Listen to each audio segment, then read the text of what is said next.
Hey, welcome back to Theory in 3, where we're going to learn the essential music theory for guitar in about 3 minutes. Well, last time we talked about fourths and fifths, and in this episode we're going to talk about thirds. So what are thirds, first of all? Well, if you take an interval of a whole step and add another whole step on it, you end up with a major third. So the note G up to B, for instance, is a major third, or if you go A up to C sharp, that would be a major third. Now, the easiest way to find a major third is to find your key signature and just go to the third note. So if you're in the key of C with no sharps or no flats, you would go C, D, E, and that would be your major third. Now, thirds are the building blocks of triads, and we're going to get into that a little bit further, and also seventh chords or upper extension chords. They've sort of build all harmony in Western music. And if you take major thirds and you stack them up, you end up with a big augmented chord.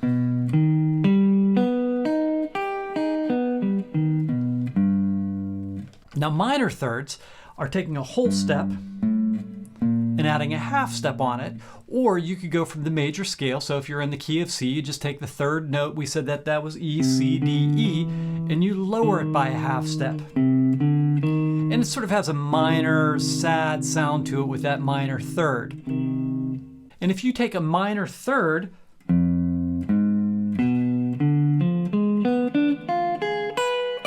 and you play that,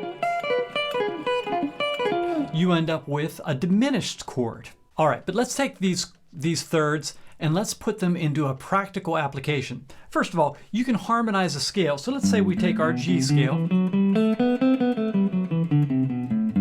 I could do thirds on all of the notes, and I could play them melodically, or I could play them harmonically.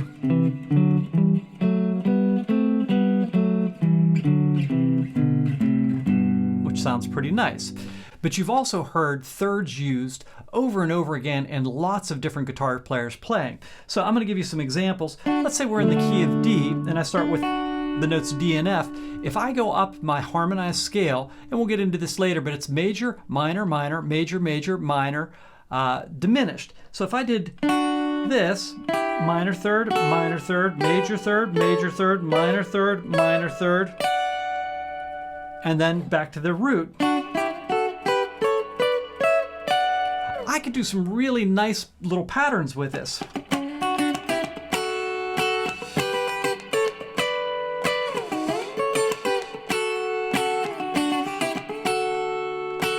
So it sounds really great. Now, on all of your strings except for the G and B string, your major third is going to be 1 string over and 1 fret down, and your minor third is going to be 1 string over and 2 frets down. On the G string and the B string, we're going to be the next string over, same fret for a major third, next string over, 1 fret down for a minor third, and there's your harmonized scale. And you'll hear lots of players doing all kinds of little patterns.